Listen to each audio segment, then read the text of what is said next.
George the Animal Steele, Jim Myers. He had two different personalities, more than most of the wrestlers, because Jim Myers was not only a noted school teacher and football coach in Michigan, but he was also a road agent for Vince, especially when I was there in the 90s and for years and years.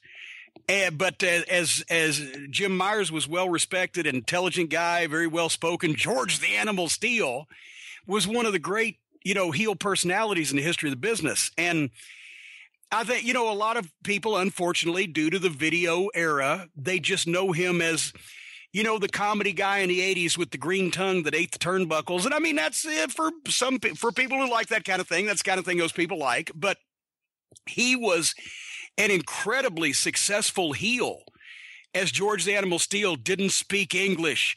The hairy body of the shaved head, the ugly look, which he tried to accentuate, and the fact that he got the spot to play Tor Johnson in the Ed Wood movie, he had a unique look, and he was a hot heel that was viewed as a dangerous guy in the ring, and had heat with the fans, not only, working as the student under the mask. He worked under a mask for a lot of his career in Michigan because he didn't want anybody to know who he was. He kept his teaching job and his football coaching job, and would wrestle in the summers and would go off to New York. This is why he didn't make a lot more territories.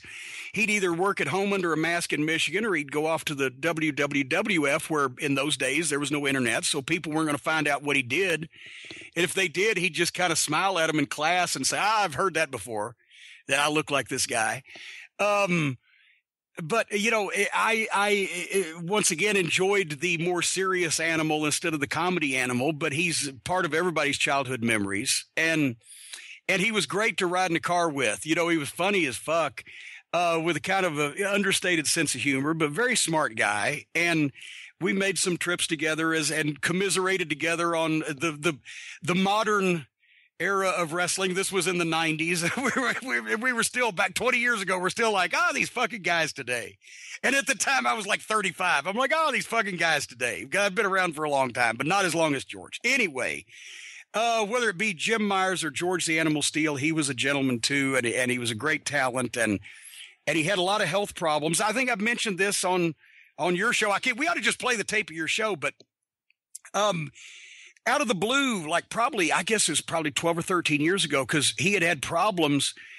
I think he had Crohn's disease. I won't go into all of it, but he'd had health issues even back then when he was still agenting. And at the time, Bill Watts was involved in vitamin supplements and nutrition and et cetera, and these programs. And he had talked to me, and I said, well, George Steele has had problems, and they got in contact. And George called me out of the blue one day and said, I just want to thank you. I said, what'd I do? He said, well, you put me in touch with Bill Watts, and I got on this program, and he had a procedure, and but he had it reversed. And he said, basically, you gave me my life back by putting me in touch with Bill Watts. I just want to say thank you. And that was cool. That really meant a lot to me. And very few people have ever said that. You gave me my life back by putting me in touch with Bill Watts. Yeah.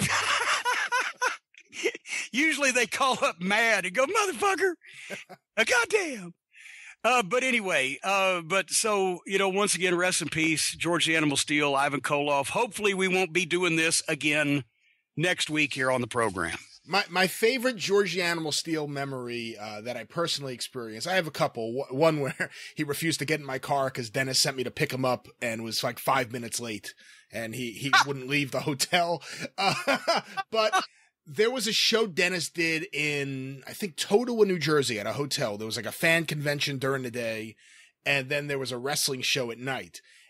And whoever was going to deliver the ring just didn't. So they needed like a last minute ring, and someone put them in touch with Frank Idavia, who passed away a few years ago, from Jersey All Pro. This is, I think, before Jersey All Pro even existed, when he was still wrestling as Lightning Lou Diamond. So him and his friends brought this ring, and there's nothing funnier than watching a bunch of guys load a ring into a small, tiny little elevator and try to get it up the stairs.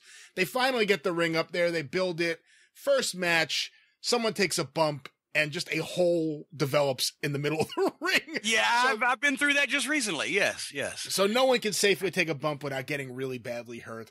And after the first match, I'm in the back, and Derek Domino was in that match, and he comes in the back and he's holding his back.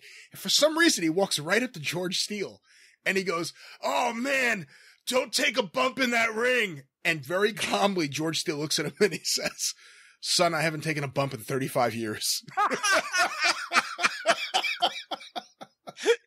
So that's my favorite George the Animal Steele memory. Oh my God. And that was true also, because George Steele was not, the animal was not a bumper. He was a killer.